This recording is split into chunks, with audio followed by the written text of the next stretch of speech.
A morte da senhora Dilemar, a morte da Dídia, né? Ela é uma morte que ela está envolta ali em umas peculiaridades, principalmente pelo Dr. Cícero relatou anteriormente, em relação à possibilidade de utilização aí de medicamentos, fármacos narcolépticos, psicotrópicos, né? Há essa possibilidade de que tenha havido aí um abuso que tenha levado ao óbito dela, mas a questão da autoria, se há a autoria e um nexo de causalidade entre alguém que tenha praticado ou inoculado isso involuntariamente nela, isso ainda está sendo pesquisado, ainda está em pesquisa aí pela Delegacia de Homicídios. Delegado, em relação ao Bruno, a ex-companheiro da Dídia Cardoso, vazou o áudio que ele teria aplicado, então, a substância na avó da Dídia, ela veio a falecer. Nós temos, não há indiciamento, tá? A gente está numa fase preliminar de colheita de informações ainda, de oitivas e elementos indiciários, tá? Em relação aos áudios e mídias que circulam aí nas redes sociais e aplicativos de mensageria, nós temos conhecimento e nós estamos aferindo não só a autenticidade desses áudios, como também as pessoas que ali são referidas, e nós vamos adotar as providências pertinentes para que a gente possa aí chegar, se for o caso, numa situação de relação entre a causa-morte da pessoa idosa referida no caso e uma eventual autoria aí que está sendo apontada aí nesses áudios. Delegado, quais substâncias foram encontradas no salão em que vocês estiveram fazendo? Essas diligências todas relativas ao salão, ao tráfico de drogas e tudo mais, que são de incumbência do Dr. Ciro lá do primeiro dia. Morte é considerada de fato um homicídio, delegado, é exatamente isso? Não há, como eu falei, nós não trabalhamos ainda com a hipótese de homicídio. Nós sabemos das circunstâncias peculiares que estão envoltas à morte da Dídia, tá? Mas para que eu possa dizer que houve uma morte violenta e que houve ali um homicídio para fim do que prediz ali o Código Penal, eu preciso de elementos de autoria, é o que nós estamos levantando.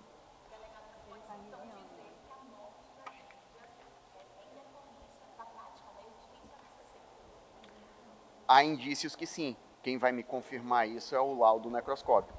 Foi objeto, inclusive, por conta dessas peculiaridades, foi objeto de quesitação própria, específica, e a gente aguarda aí que o IML nos faça a devido esclarecimento sobre a situação. Vocês que vão colher o depoimento, já tem uma previsão para quando esse depoimento vai ser colhido? Os depoimentos já começaram a ser colhidos desde o óbito dela. A gente segue aí nas diligências e durante a semana a gente deve dar continuidade. A gente começou há aproximadamente 40 dias com essa investigação a partir do conhecimento de que existia uma espécie de seita que estava utilizando aí esse tipo de produto, a ketamina, para induzir funcionários de uma rede de salão de belezas a utilizar esse produto a fim de se vincularem a essa seita, e em razão dessa informação a gente acabou desdobrando as investigações que culminou com a identificação de toda a quadrilha. Já deu para pegar a imagem de apoio, aí a gente já começa.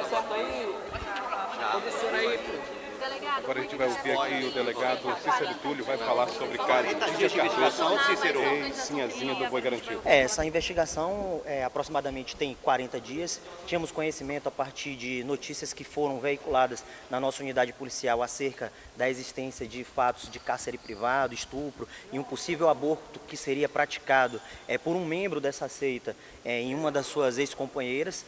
Com a utilização justamente desse tipo de produto. A partir de então começamos a puxar o fio da meada, identificamos então uma clínica veterinária que possivelmente seria a responsável por realizar aí o fornecimento desses produtos, e a partir de então, durante todo esse mês, a gente conseguiu aí levantar informações que levavam aí à existência de uma seita que teria sido criada por essa família, e que essa seita administrava uma rede de salões de beleza e induzia os seus funcionários e pessoas da sua proximidade a consumir e a se injetar com esse tipo de produto que é a ketamina, né? Um fármaco utilizado para anestesiar cavalos e animais de grande porte durante cirurgias, e que é utilizado por essa quadrilha justamente para que as pessoas pudessem entrar numa espécie de transe, a fim de, segundo pelo que eles mesmos relataram, transcender a uma outra dimensão. Isso tudo faz parte da investigação. Conseguimos êxito em representar pelas prisões preventivas de todos eles e também pelas buscas em relação à rede de salões de beleza, onde durante todo o dia de ontem e o início da manhã de hoje, conseguimos realizar essas diligências e coletar centenas de seringas, inclusive várias seringas já preparadas para o uso, inclusive nos estabelecimentos comerciais dessa quadrilha, e também diversos outros produtos também de origem aí ilícita, principalmente a substância ketamina que era utilizada por essa seita. Cícero, sobre essa seita, eles eram os cabeças, essa seita existe em outros lugares, como é que é? Essa seita que foi criada por essa quadrilha denominada Pai, Mãe, Vida, era administrada por essa família, inclusive a própria Dídia, que é a ex-sinhazinha do boi aqui de uma festa folclórica aqui do Amazonas, era investigada em razão da sua participação nessa seita, e com a morte dela acabou sendo o estopim para que a gente pudesse realizar as representações em relação ao caso, né? Essa seita já existe há algum tempo e é praticado aí vários rituais por parte dessa família que induzia e cooptava pessoas, principalmente do convívio e funcionários dessa empresa, induzindo essas pessoas a se vincular a essa seita. O rapaz teve um relacionamento. Tem duas vítimas que já foram ouvidas pela Polícia Civil, que chegaram a ser estupradas, mantidas em cárcere privado na casa dessa família, né? Relate um pouquinho sobre o depoimento dessas duas mulheres. De fato, diversas pessoas já foram ouvidas na nossa unidade policial durante o curso da investigação. 2 pessoas relataram aí fatos criminosos que levam a crer pela possibilidade da prática dos estupros de vulneráveis, inclusive com a possibilidade de ter acontecido um aborto em relação a uma dessas garotas. Isso tudo é objeto do inquérito, foram oitivadas, e agora nós vamos subsidiar aí as nossas investigações com o restante das diligências policiais que foram realizadas durante o curso do dia de ontem e da data de hoje.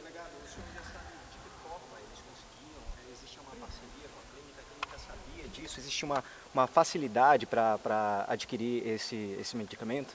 Sim, na manhã de hoje, inclusive, a gente já realizou aí o cumprimento de buscas nessa clínica, situada no bairro Redenção, onde foram coletados diversos produtos da mesma natureza que eram comercializados de forma clandestina para esse grupo. Já temos a identidade aí, a identificação da pessoa, né, do veterinário que era responsável por gerenciar essa clínica, e agora tudo isso é objeto de investigação. Inclusive, não existia qualquer espécie de controle sobre os receituários em relação à venda desses materiais, haja vista que para vender esse tipo de material é necessário que haja retenção aí de receituários a fim de justificar para a fiscalização sobre a venda desse material, e isso tudo não tinha nessa clínica, né? Agora nós vamos colacionar todos os materiais que foram aí apreendidos e todos os depoimentos que foram coligidos no curso do inquérito para que a gente possa embasar o inquérito. Estuprou mesmo a irmã dele?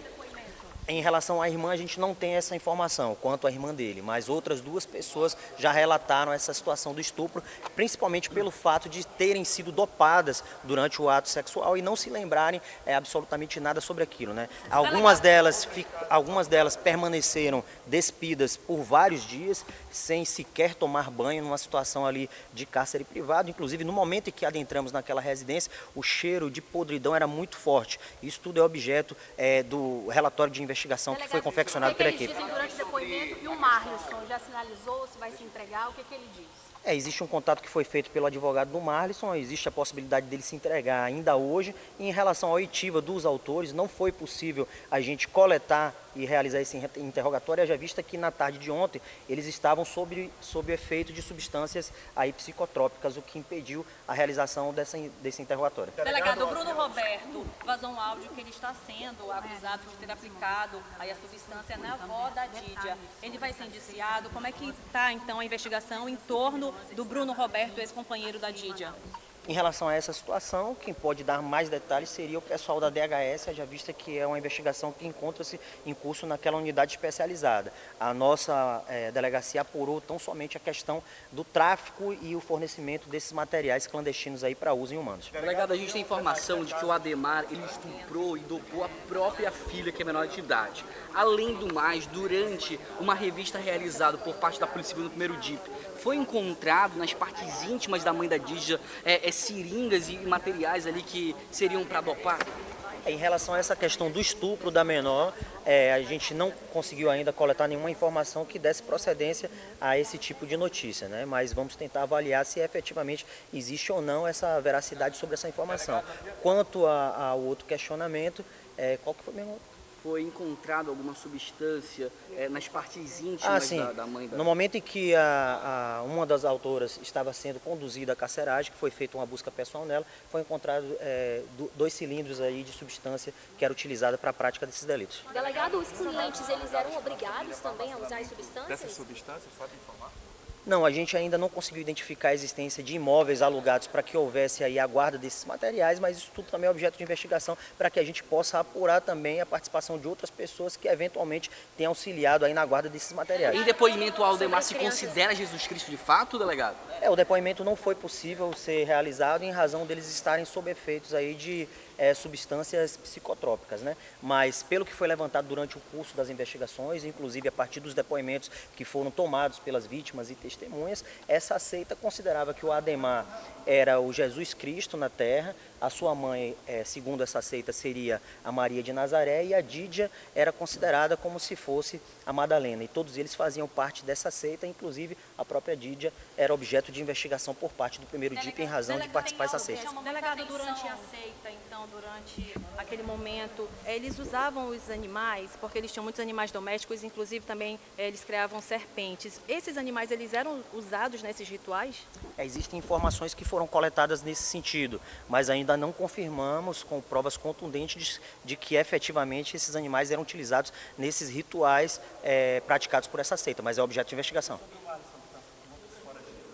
A gente agora solicita o apoio dos meios de comunicação com a divulgação aí das informações acerca do Malisson, para que a gente possa receber aí informações sobre o seu paradeiro, a fim de dar cumprimento a essa ordem de prisão em relação a ele, mas se encontra na condição de foragido. A investigação aponta que ele já morreu durante um ritual e foi de overdose, delegado? Já aponta isso? Existem indícios que possivelmente ela tenha morrido por conta do uso indiscriminado aí dessa substância. Isso tudo é objeto de investigação por parte da DHS e a gente apura tão somente a questão da seita e se efetivamente esse consumo antes da morte da Dídia ocorreu em razão de um ritual que foi praticado ou não por parte dessa quadrilha. Então é considerado homicídio porque a DHS está investigando e a família seria a principal suspeita de matar a Dídia. Aí quem pode relatar essas informações é o colega da DHS que inclusive se encontra presente aqui justamente para...